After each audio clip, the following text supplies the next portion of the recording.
હાલો, જય શ્રી કૃષ્ણ, સીતારામ. કેમ છો બધાય? મજામાં? તો શું કરે આપણા યુટ્યુબ ફેમિલી? તો મેં કીધું હાલો મળી લઈ. તો આજે તો શું ટોપિક ઉપર આપણે આવ્યા છે તો ખાસ કરીને આગળ જોડાઈ રહેજો, બહુ મજા આવશે. તો આ રીતનું છે. આજે તો આપણે રેસીપીમાં આવ્યા છે. તો રેસીપીમાં બનાવવાના છે લાલ મરચાંની ચટણી.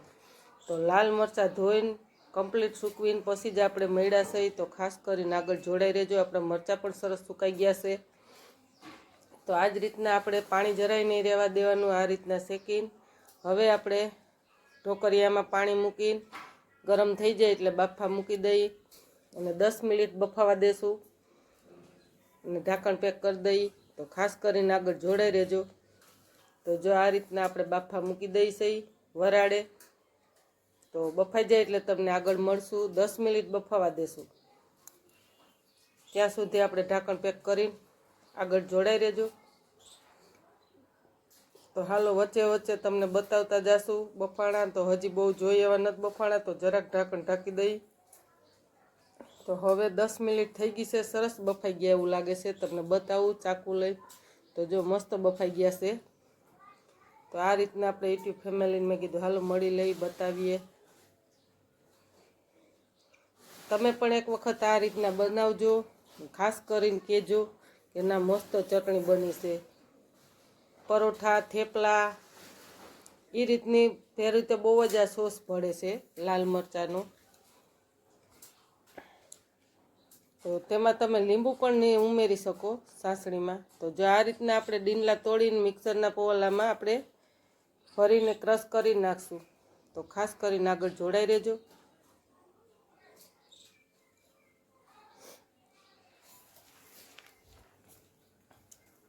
તો હાલો હમણાં ક્રશ થઈ જાય એટલે તમને આગળ મળીએ.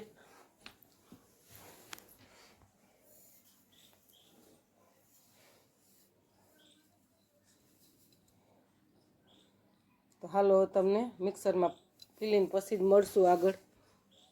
તો હાલો આપણે ક્રશ થઈ ગયું છે એકદમ મસ્ત. તો હવે આપણે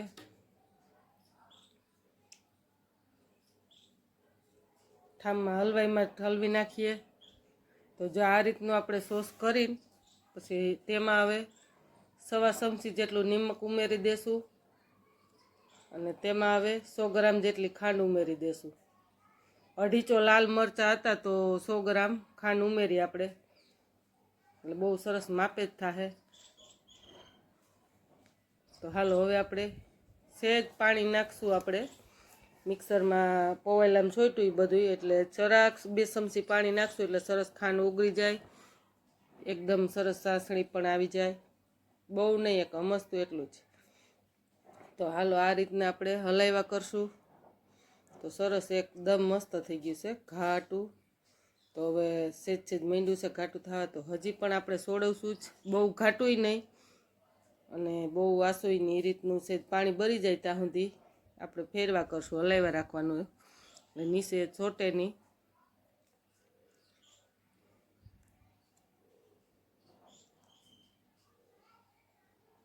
તમે પણ એક વખત આ રીતે જ બનાવજો.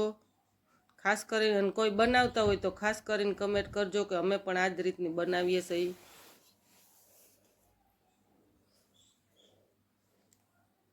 વિડીયો ગમે તો ખાસ કરીને લાઈક કરજો, શેર કરજો અને સબસ્ક્રાઈબ કરજો ભૂલા વગર.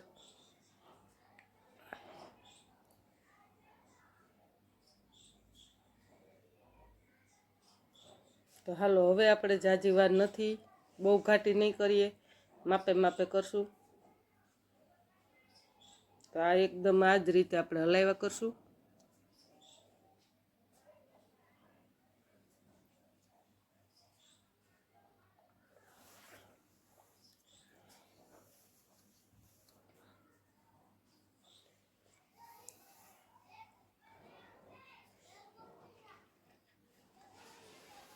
અને આ રીતની આખી વરસ પણ તમે સ્ટોર કરીને રાખી દો નાની એવી બણીમાં, એટલે સરસ એવી ને એવી રહેશે. આખું વરસ તમારે બગડશે નહીં.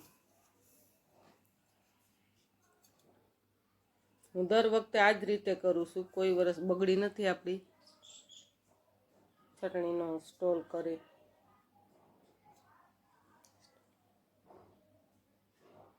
તો હવે જાજી કઢી નહીં રાખીએ, ઘડીક જ રાખશું આપણે 5 મિનિટ. તો વિડીયો ગમે તો ખાસ કરીને લાઈક કરજો, શેર કરજો અને સબસ્ક્રાઈબ કરજો. તો જો હવે ફૂલ તૈયારીમાં છે. તો આ રીતનું હવે આપણું પાણી બળી ગયું છે. બહુ નથી ઘાટી કરવીશ, પછી ઠરે ને તો પછી બહુ ઘાટી થઈ જાય. એટલે આ જ રીતની આપણે બનાવશું. તમે પણ કોઈ રીતે આ રીતે બનાવતા હોય તો ખાસ કરીને કમેન્ટ કરજો. જય માતાજી. તો હાલો હવે આપણે ગેસ બંધ કરી દઈશું. ઠરી જાય પછી તમને આગળ મળશું.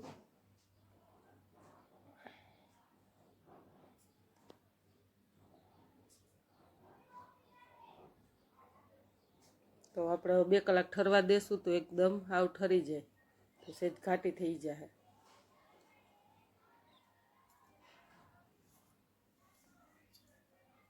તો હાલો આપણે ઠરી ગઈ છે ચટણી હાવ એકદમ. તો સરસ ઘાટી થઈ ગઈ ઠરી. એટલે હવે આપણે આને આખું વરસ એમણે બરણીમાં ભરીને સ્ટોર કરી દેશું, તો કઈ વસ્તુ બગડશે નહીં. તો જો આ રીતને આપણે બરણી ઉટકી ખાલી કરીને ભરીને તડકે તપાવીને પછી ભરીને મૂકી દેશું. એટલે એકદમ એવી ને એવી રહેશે. આખું વરસ સ્ટોર કરીને રાખી દેશું તો થેપલા સાથે ખાશું. તો જો આપણી બરણી પણ ભરાઈ ગઈ છે 1 નંબર. જય માતાજી. તમે પણ લીંબુ નીસવવું હોય તો નીસવી શકો, ખટ મીઠી તીખી કરવી હોય તો કરી શકો, પણ અમે તો ખાંડ જ ઉમેરી છે, ખાલી નિમક.